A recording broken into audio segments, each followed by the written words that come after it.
안녕하세요. 오늘은 7장 Charlie's Birthday를 낭독해 보겠습니다. Charlie's Birthday. Happy birthday, cried the four old grandparents as Charlie came into their room early the next morning. Charlie smiled nervously and sat down on the edge of the bed. He was holding his present, his only present, very carefully in his two hands.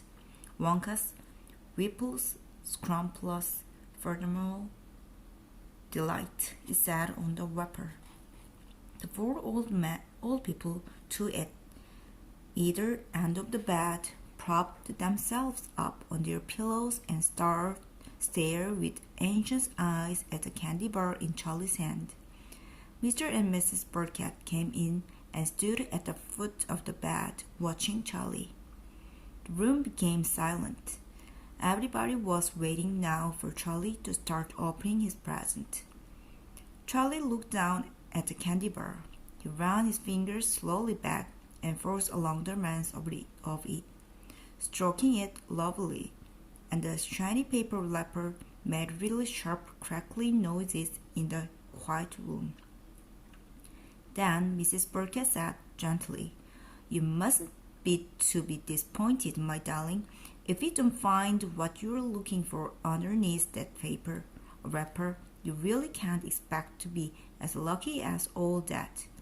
"She's quite right," Mr. Burkett said. Charlie didn't say anything. "After all," Grandma Josephine said, "in the whole wide world, there are only 3 tickets left to be found." "The thing to remember," Grandma Georgina said, "is that whatever happened, you will still have the bar of candy."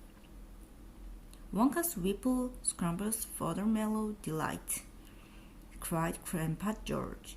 "It is the best them all. You will just love it." "Yes," Charlie whispered, "I know. Just forget all about those golden tickets and enjoy the candy," Grandpa Joe said. "Why didn't you do that?" They all knew it was ridiculous to expect this one poor little candy bar to have a magic ticket inside it, and they were trying as gently and as kindly as they could to prepare Charlie for the disappointment. But there was one other thing that the grown-ups also knew, and it was this, that however small the chance might be of striking lucky, the chance was there.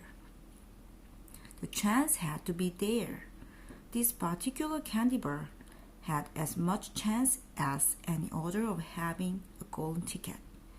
And that was why all the grandparents and parents in the room were actually just as tense and excited as Charlie was, although they were pretending to be very calm. "You'd better go ahead and open it up, or you'd be late for school," Grandpa Joe said. "You might as well get it over it," Grandpa George said. "Open it, my dear," Grandma Georgina said. "Please open it. You are making me jumpy." Very slowly, Charlie's finger began to tear open one small corner of the wrapping paper.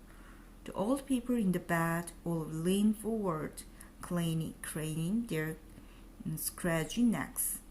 Then suddenly, as though he couldn't bear the suspense any longer, Charlie tore the wrapper right down the middle, and onto his lap there fell a light brown, creamy-colored chocolate candy bar. There was no sign of a golden ticket anywhere.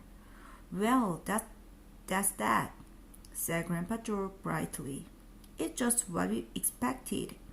Charlie looked up, for kind of old pace were watching him intently from the bed. He smiled at them, a small sad smile, and then he shrugged his shoulders and picked up the candy bar and held it out to his mother and said, "Here, Mother, have a bit. We'll share it. I want everybody to taste it." "Certainly not," his mother said, and the others all cried, No, we wouldn't dream of it. It's all yours." "Please," begged Charlie, turning around and offering it Grandpa Joe. But neither he nor anyone else would take even a tiny bite. It's time to go to school, my darling, Mrs. Burkett said, putting an arm around Charlie's skinny shoulder. Come on, or you will be late. 네, 들어주셔서 감사합니다.